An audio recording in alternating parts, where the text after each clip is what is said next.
Jungkookian is not as bad as we made him out to be. Yep, I think it's time to have that conversation. Oh,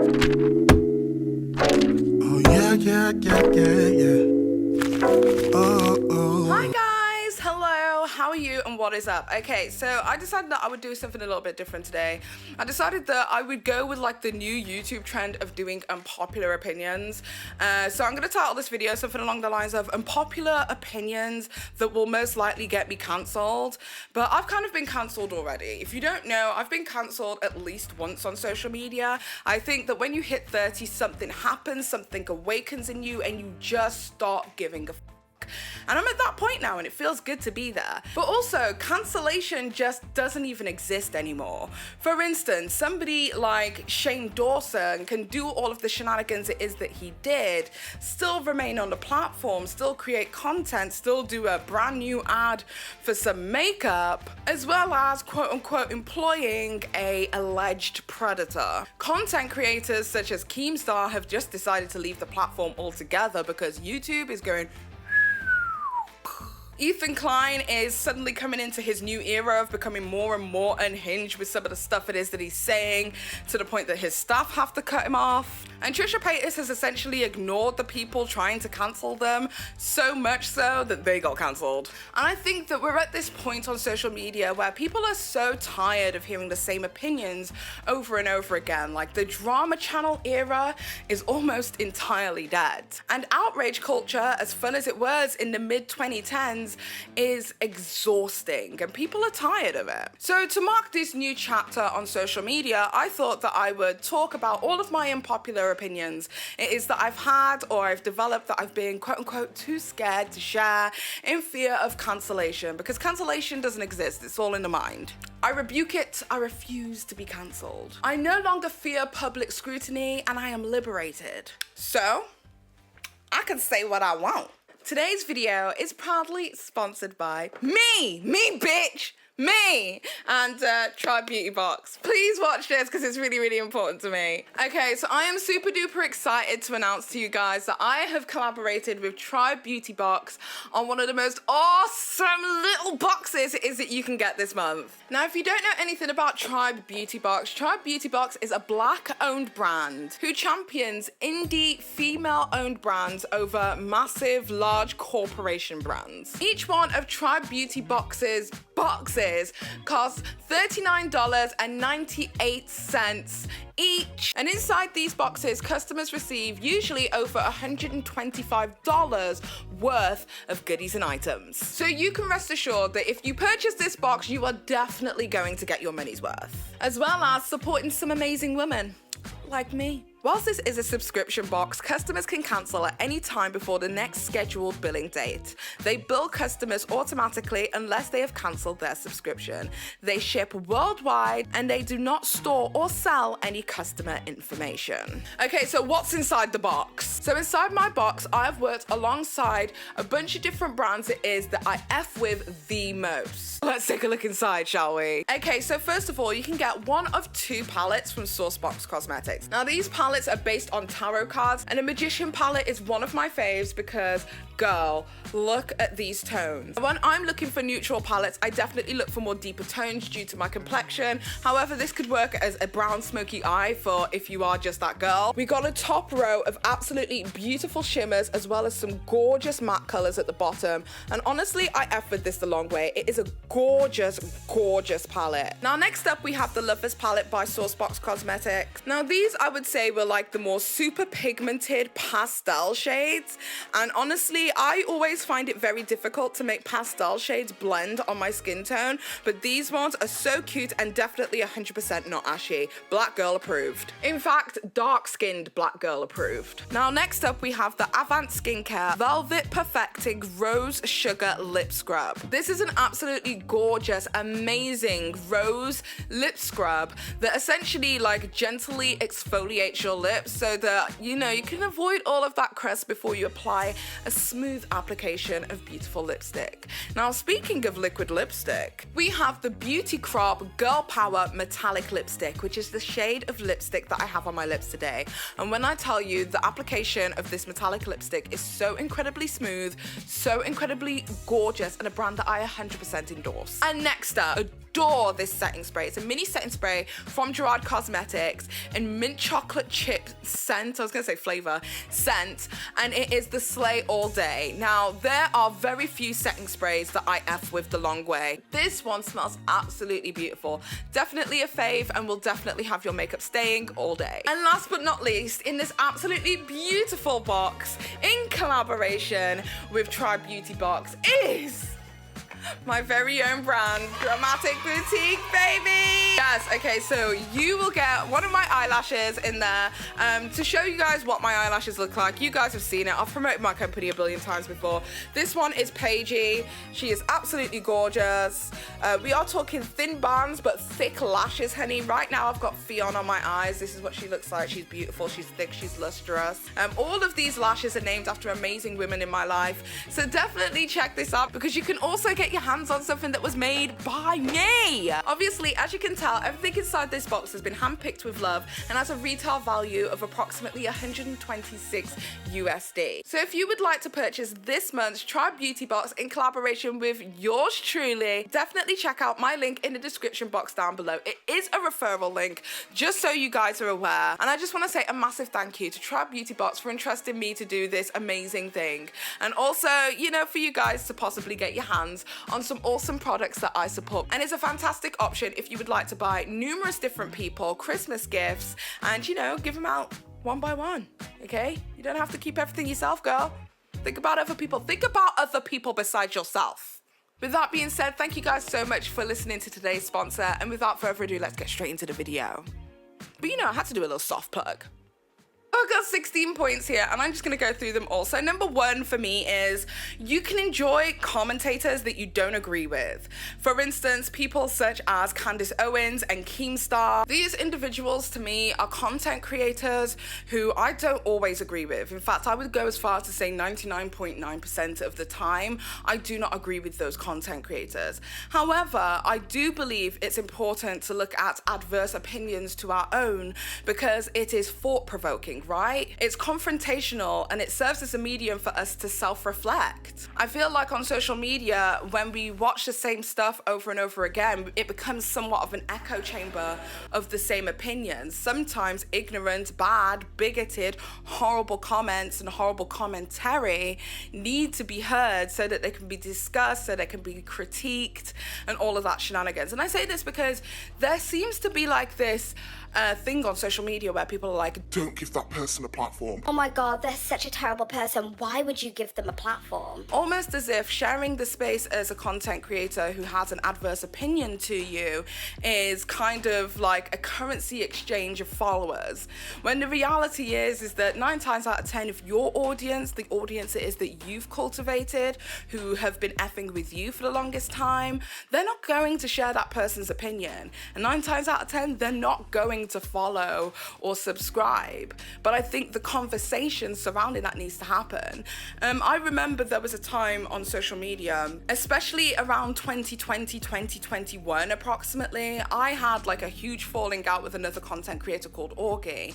And Augie was like constant about wanting to have a discussion with me online, wanting to hash things out in debate style. And at the time I was kind of the opinion of, I don't really want to share my space on social media with you because I don't like you and what else is there to say? But I always think back to that time now in retrospect and think to myself, like, what if I'd have actually had that confrontation, discussed my opinion? Would that have changed the way it is that we looked at each other? Would I have gained more respect for this individual? Would I have learned about them and gained a fresh new perspective on that individual? Would I have been able to generate empathy and understand them? Would we ever be able to come to a place of understanding whilst never really agreeing with each other, but truly understanding each other fully? I don't know, and I'll never know because I never allow myself to have that confrontation. So yeah, that's my number one, is that we can enjoy content creators that we don't necessarily agree with. And I think that watching content that doesn't align with your viewpoint allows you to self-reflect, to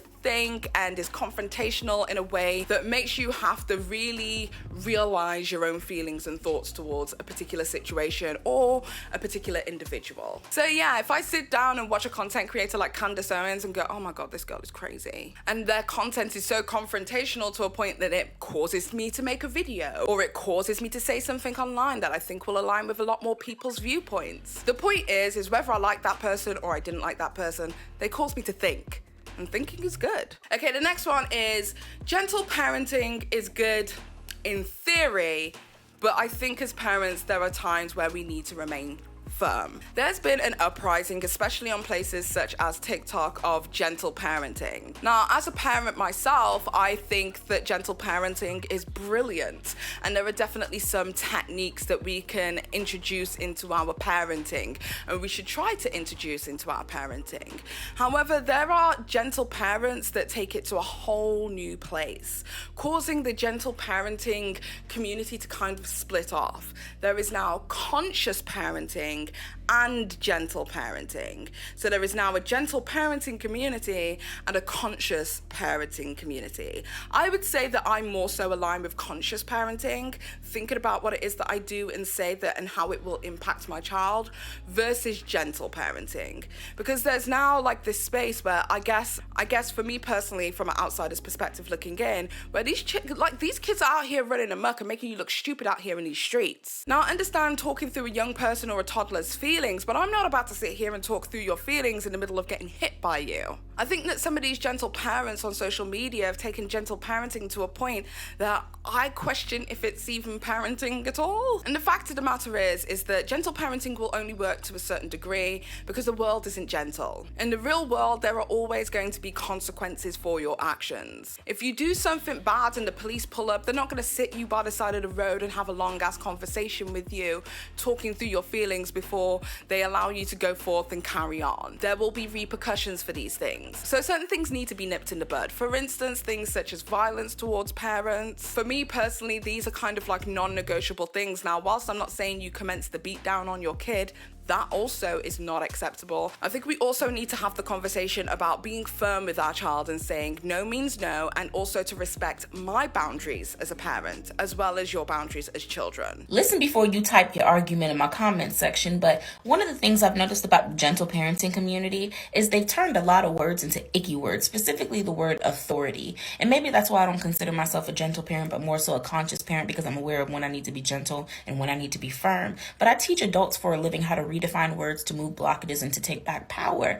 And one of those words is authority. Authority in this household does not mean I control you. Authority in this household means you don't have the awareness, the comprehension, or the logical skill set to be able to authorize a decision for yourself safely. Therefore, I must do it. And I need Tuesday to understand what healthy authority looks like and what toxic authority looks like. I need her to understand when somebody is empowered and when somebody is abusing power, because people that have the ability to abuse power are abusing something that never really belonged to them in the first place, and some of y'all just missed that. But with that being said, I just saw an educator talking about how gentle parenting in the home does not always translate well into the school setting, because where we're raising free thinkers and children that'll question authority, now you have one child that's questioning the teacher's authority, inspiring 6 others to do so, when she's just trying to get them from the fucking library to the goddamn classroom, and there was no need to challenge authority. So it's like, we want to raise these free thinkers, but are you raising them to have the discernment required to be able to do such challenging of authority? Or are you just raising a chaotic kid? It's the same way I've taught Tuesday to ask questions, that way she understands why. I've also taught her that no is a complete motherfucking sentence,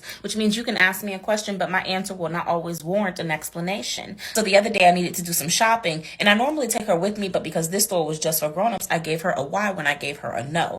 And so she said, well, I have a choice. And I said, you're right, you always have a choice, but you have to have an opportunity to be able to apply a choice too, and you don't have an opportunity right here. And my answer was no. And what does no mean? And she said, no, thank you. No is a complete sentence, and I'll be back. Authority is not the problem. Our experience with it was. So I kind of feel like as a parent now, I've moved from the space of wanting to be a gentle parent and more so to the space of wanting to be a conscious parent. And I just found it so interesting to me that the community has had to divide because gentle parenting became a little too gentle for a lot of parents out there. So yeah, that's my thoughts. Gentle parenting will work to a degree, but the world is not gentle.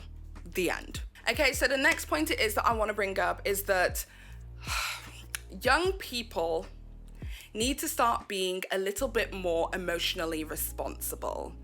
Not everything is a trauma response. I was having this discussion a few days ago on social media because on TikTok, there seems to be like, it's always TikTok, there seems to be like this space where everybody seems to think that everything is a trauma response, like the put a finger down challenge. The put a finger down challenge is always describing like mundane activities it may have been that you may have done in adolescence, things it is that you may have seen or experienced, and then all of a sudden at the end you are either diagnosed with some kind of mental disorder or told that whatever it is that you did back in those days was a trauma response to something else that was happening in your life. And whilst I will agree that there are certain things that we do that can be trauma responses to things it is that we've experienced in our lives, it just seems to me as if we constantly are diagnosing ourselves with things. Like for instance, everybody seems to have ADHD. Everybody seems to have obsessive compulsive disorder. Drawing a sun in the corner of your page as a 5-year-old also means that you have father issues. And being in your head, aka being self-reflective,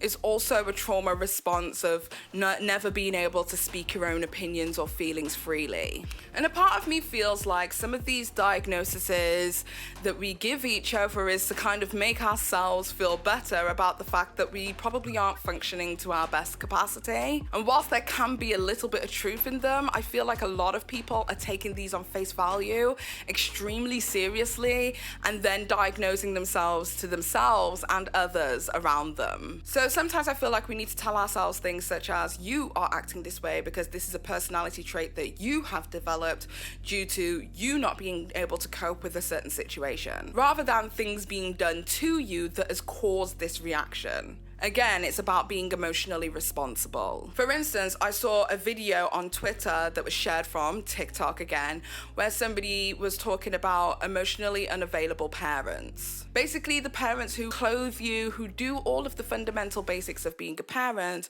but weren't necessarily there for you emotionally. You provide a roof over someone's head, and the rest is kind of do it yourself. I mean, don't we need a parent to support us? Probably, but I figured it out and turned out just fine. You don't always get the parent you want, and that's life. It's best you learn to deal with disappointment, especially at your age. Okay, here's what I'm learning. I don't really matter. I'm just sort of here. And it's not like you're doing anything mean or abusive. It's just that you've checked out of raising me. I don't understand that this comes from your own issues. So I'm going to take this personally and develop the core belief that I'm a burden and I'm not worthy. Sounds about right. Because I'm being underparented, I'm not going to live up to my potential. And I'll feel stuck throughout life. I won't feel motivated, I won't understand myself, and I'll struggle to trust that people actually care about me because my parents didn't show much interest in me. I feel unworthy of love or anything good in life, really.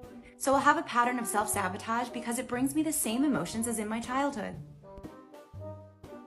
Now, whilst I can agree this can be an extremely traumatic situation for some people and can cause things such as inadequacy complexes, what I will say is I think they weren't clear about the fact that there are also parents out there who can't be there emotionally for you as much as they would like to due to other restraints. For instance, there could be parents out there who fed you, who clothed you, who looked after you and did all the fundamental basics of parenting, but were working so many hours throughout the week in order to make those things happen, to make those basic necessities in your life happen.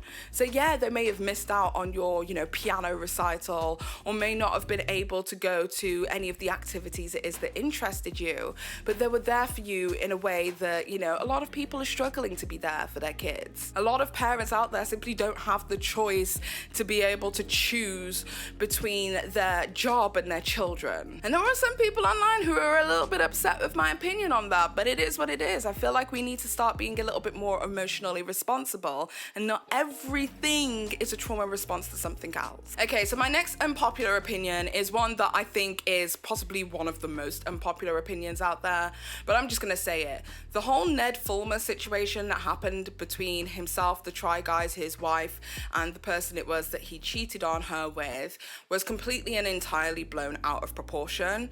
There are people online, not not everybody, but some, that were going on like Ned was some kind of serial sexual abuser, when the reality is that he cheated on his wife. For me personally, whilst I will understand that there is, you know, a power discrepancy between himself and a member of his staff that he cheated with, especially with him being in charge of things such as HR, meaning that there was no one for the girl to report to. She felt like she was being taken advantage of in any way. What I will say is, because she's never said anything in that capacity that, you know, she was taken advantage of or anything like that, what took place was essentially two people consensually cheated on their partners. And as sad as it sounds, this is something that happens all the time. And I personally think, after writing a public notice to their audience about how they were going to be dealing with the situations, i.e. how the Try Guys were going to be dealing with the situation, and then doing another video explaining to their audience, you know, the conclusion it was that they came to, anything after that for me was essentially overkill. So that 2-hour live stream where they were talking in detail about the situation for me was unnecessary and just felt as if they were capitalizing off their newfound fame. That's just my 2 cents. There are a lot of people who disagree with me, but I said what I said. That's how I feel. 2 people cheated. Wow. Shocking. Like, there are bigger things going on in the world. And I don't know why people cared that much. Okay, so my next unpopular opinion is that the pretty privilege seems to be real. Okay, I know there was like this conversation on social media where people were like, pretty privilege doesn't exist. I don't get things because I'm pretty. But I kind of feel like the soft life trend that seems to be happening on TikTok and on YouTube, it's proven to me that pretty privilege is real. So if you don't know what the soft life trend is, it's essentially people who literally like do nothing and expect everything. It is the most bizarre trend ever. There's a kind of like a branch off the soft life trend, which is the stay-at-home girlfriends. Now, I don't know if you have ever watched one of those stay-at-home girlfriend videos, but they are like the most infuriating videos ever. Day of my life as a stay-at-home girlfriend. I first did my skincare routine, then I did some ice rolling and some journaling, and I made the bed. Then Luke and I got out and picked up some celery juice and then went to his favorite latte place. Then we came home and I made myself a matcha latte and checked some emails, replied to some texts. Then I went for a walk to my Pilates studio and made myself some breakfast. Then I did a lot of laundry folding, and then I steamed my dress that I'm gonna wear for tonight. Took Luke to the gym. When I came home, I cut up some veggies to snack on. And then I heated up some soup for Luke. Then I got ready and put my shoes on, saw a butterfly, and then we stopped at this cute wine store, got a bouquet of flowers, then went to my dad's to celebrate his birthday. Okay, first of all, explain to me, because I need to know how this worked for you, because it never worked for me. How do you get wife status whilst being a girlfriend? How did that happen for you? Like, these girls are literally sitting on their ass doing nothing and not, like, no shit, y'all ain't got no kids. So they're waking up in the morning, they're making themselves a coffee, they're doing their bed, they're doing a makeup routine, they're sending emails. Emails for what? You have no fucking job. And then they go like wine tasting in the afternoon. Do you get what I mean? They make dinner, like boring ass shit. And it's just like, when I think to myself, like, how the other world lives, like how the other side live, because I'm just like, how it's so like, it's so bizarre. It is like one of the most bizarre things on social media right now. Why do you exist? Like, as an individual, like, what drives, I don't know what it's like not to have ambition. What drives you in the morning? What do you want to wake up and do? Am I jealous? I'm probably jealous. But what I will say is that all of these individuals who are a part of this, soft life trend, the stay-at-home girlfriend-esque thing, I think that a lot of them are incredibly beautiful and they're able to get away with it because they are so incredibly beautiful. And maybe I'm just jealous that I'm not incredibly beautiful and that I've never been able to be given a soft life. It's been a hard knock life up in this bitch for me. So maybe I'm just salty. Maybe I'm just salt pappy. Okay, so my next point is, this is going to be quite controversial, that seeing your parents argue is important. I know, and I think a lot of people have an issue when I say stuff like this because they're like, oh my god, you should never argue in front of your kids. Whilst I agree that you shouldn't go out of your way to have ridiculously petty arguments or misunderstandings like that in front of your children, what I will say is I think it's important for your kids to see you go through something and work through it, especially if you are in a marriage. So for instance, hear me out, this is my theory. My theory is that us as a group, millennials, have never watched our parents have to work through a hard moment in their relationships or their marriages. And because of that, we have only ever seen them together or divorced. So our way of dealing with relationships seems to be just getting divorced. Like if there's a confrontation that you can't move past, we just get divorced instead of working through the issue. And I think that a fundamental part of that is not seeing our parents work through an emotional issue or a situation that they are having. Now, whilst I don't know what kind of arguments it is or disagreements it is that you can have in front of your kids, I don't know like what lines there are, because I'm just like, what would you argue about? But I just think it's important for them to see you have a disagreement, be upset about it, and move on through that disagreement. It's kind of like the idea that like people are now coming round to crying in front of your children. At one point in time, it was, you know, a parent would be crying, they'd close the door and they'd hide from their kids and they'd cry into their hand. Do you get what I mean? And then they'd open the door and pretend like they hadn't had a cry.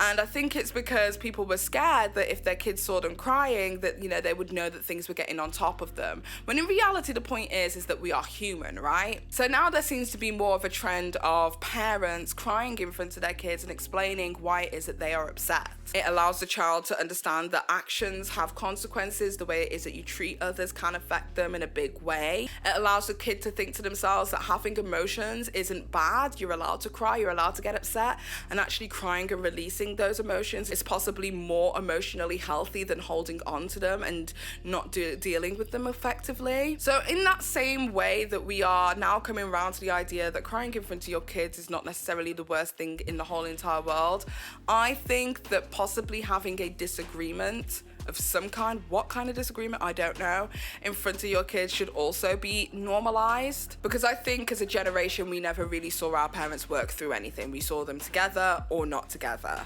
happy or unhappy, and no in between. So yeah, whilst I haven't like fully got my thoughts formulated on that opinion, I feel like there is a way of doing it. I just don't know which way yet. So maybe let me know in the comment section what your thoughts are on that. Okay, my next point is that there needs to be child labor laws placed upon individuals who utilize their children on social media.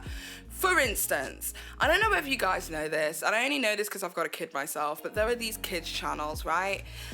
Love Diana, Vlad and Nikki,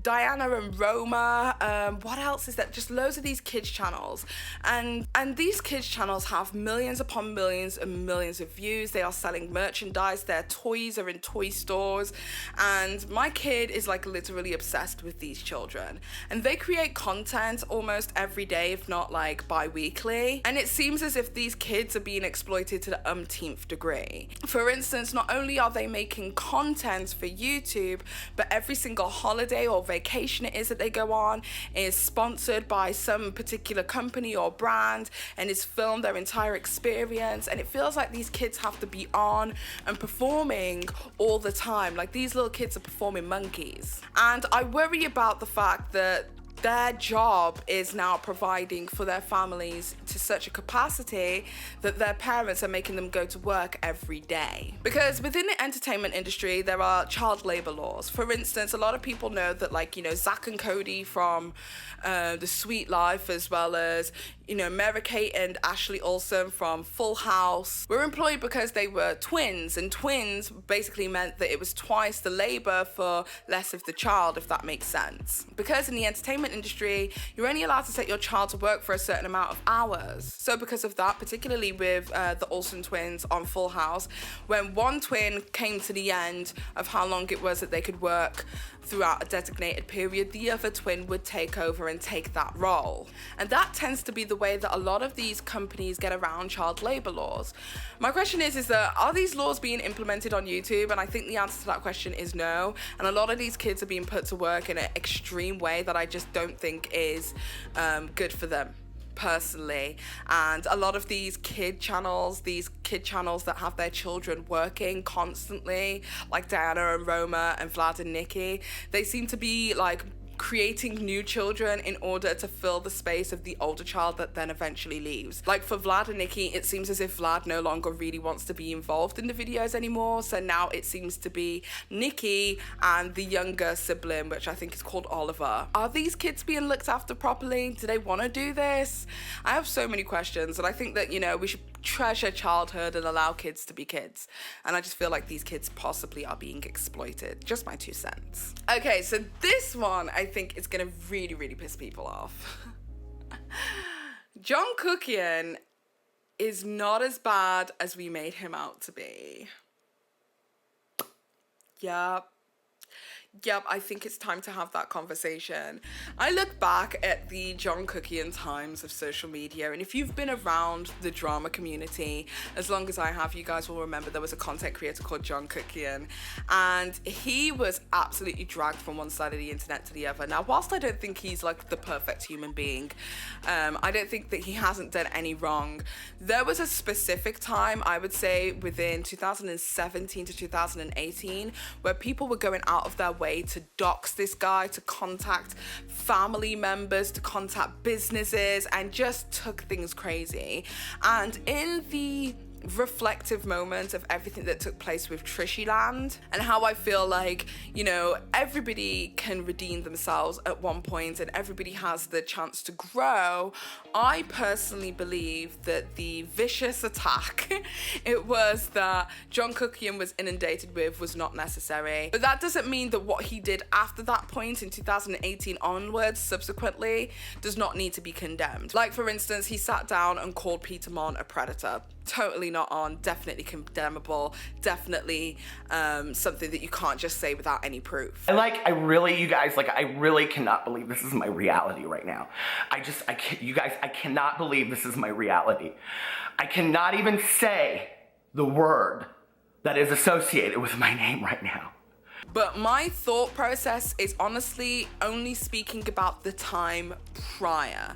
I don't know whether reflectively looking back on that situation prior to the Peter Mon thing, we're not talking Peter Mon onwards, but I don't know if the situation prior to that moment was enough for as hard as people were going on him on social media. So yeah, that's my thoughts. Cookie and Cosmetics was, the launch was the most funniest thing that ever took place though.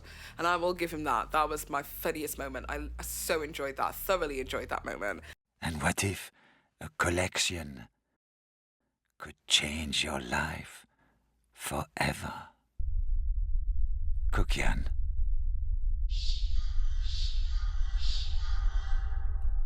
But I don't know if he deserved like the doxing and stuff that happened, because there was a lot of doxing that was going on, especially on Twitter.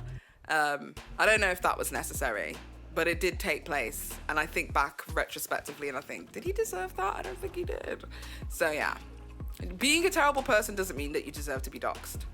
People knew where he lived. We're like looking at his house on Google Maps.